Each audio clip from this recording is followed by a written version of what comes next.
Guys, magluto tayo ngayon ng fajita. So first,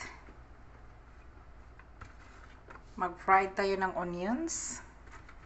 Ayan, mayroon din tayong capsicum guys. Tapos yung chicken natin, ayun. Pak, ganon. Luto tayo ng fajita. So mag-fried muna tayo. Mag-fried ng onions. Sure. So, how's your... Oh, lala.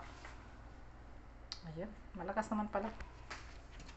So, fried muna tayo ng onion, guys.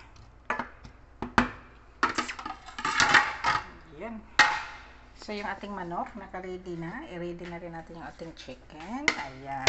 Fried lang natin yan, guys. Tapos, mayroon tayo ditong fajita powder. Ayan. Tapos yung bread nandun sa ref. Initin natin pag kumain na si Remy. Kasi si Remy lang nandito. Wala dito si tatay. Umuwi sa lugar nila. Chay.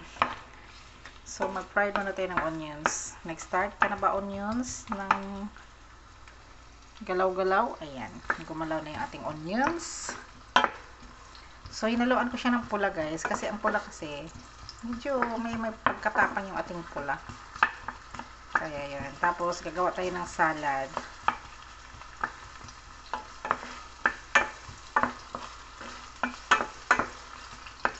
Yun. Look at that.